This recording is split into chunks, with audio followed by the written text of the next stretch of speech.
Okay, today in this video I'll be talking about one of the most famous laws and policies that has affected education in this millennium, and that is the No Child Left Behind Act of 2001. Today I'll talk about what was No Child Left Behind. I'll talk about what steps schools had to take if they weren't progressing toward the standards that were set by No Child Left Behind.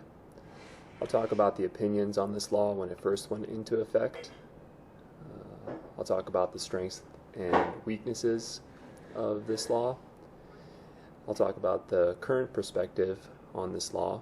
I'll talk about how it affected schools' teaching and learning, and I'll also talk about how this law affected me. Okay, so what was No Child Left Behind?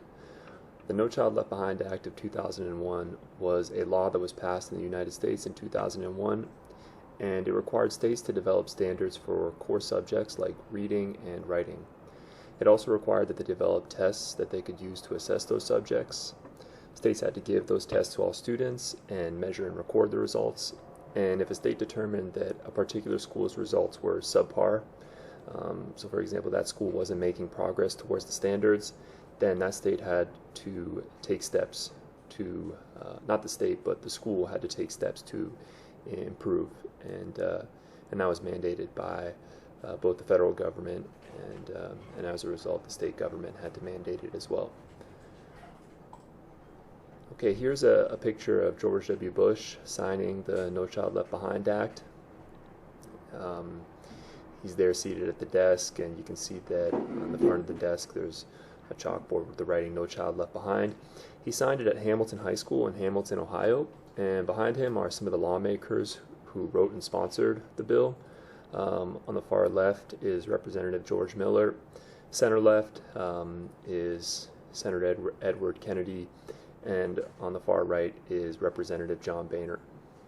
And they were three of the lawmakers who wrote and sponsored the bill. Okay, so what steps did schools have to take if they weren't progressing toward the standards laid out in the No Child Left Behind Act?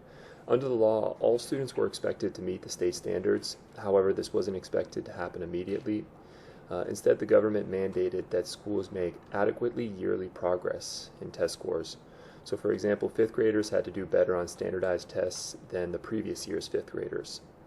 If schools did not demonstrate AYP, then they needed to take steps to improve. If a school missed their AYP for a second consecutive year, then they were publicly labeled as in need of improvement and had to develop a 2-year improvement plan for the subject that they were deemed to not be teaching well. Also, students at the school had the option to transfer to a higher performing school within the school district if any existed.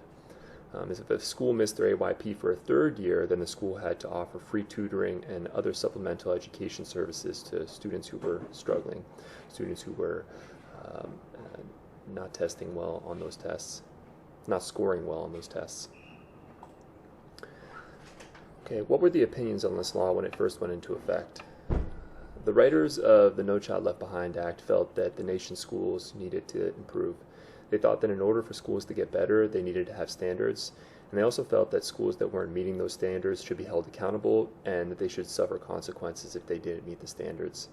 They worried that if underperforming schools and teachers weren't held accountable, then they wouldn't get better and students would continue to experience subpar education. They thought that this would have an effect on the nation's health. What were the strengths of this law? Before the implementation of the No Child Left Behind Act, some states did not have standards for English or math. Some states did, but some did not. So this act forced all states to create standards and to measure students' ability to meet those standards. And there is data showing that struggling students who were not meeting state standards, that those students' test scores went up while the No Child Left Behind Act was law. And so supporters of the law say that this, getting these underperforming students to do better, was the main intention of the law, and that based on the data, that a goal was achieved. Let's talk about the weaknesses. The expectations, one of the weaknesses were that the expectations were unrealistic. Not all students are the same, so expecting that all students can meet state standards is unrealistic. Also, the law was highly punitive. Sometimes the punishments that schools faced as a result of not meeting their AYP standards did not cause them to get better, and rather it pitted them into a cycle of getting worse and worse. Also, schools invested more of their resources in preparing students for these tests, and this came at the cost of many other important aspects of learning and education. What are the current perspectives on it? Today, there is divided opinion as to whether the No Child Left Behind Act succeeded or failed. There is data that shows that students' test scores went up. However, some say that the No Child Left Behind, that the Act's measure of student proficiency test scores was a poor measure of student proficiency. Alfie Cohen, an education critic, has said that the main effect of the law had been to sentence poor children to an endless regimen of test preparation skills. In 2015, No Child Left Behind was replaced with the Every Student Succeeds Act. How did it affect schools, teaching, and learning? Under the No Child Left Behind Act, tests became a much more important aspect of school life. Schools had to give their students a standardized test every year. Teachers had to incorporate material from the test into their teaching, and students used their learning time to prepare for the test and take the tests. For example, students learned how to use Scantron sheets that were commonly used as answer sheets for standardized tests. And here we have a picture of a Scantron sheet. Students often use these when taking state standardized tests. The way this would work, students would mark their answers on this sheet, and since many of the questions on the test were multiple choice, the students could either mark A, B, C, or D on this form. And in order to grade the forms, officials ran them through a machine that would automatically detect correct or incorrect answers. Okay, to conclude, I want to talk about how this law affected me. I started first grade in 2000, and the next year the No Child Left Behind Act went into effect.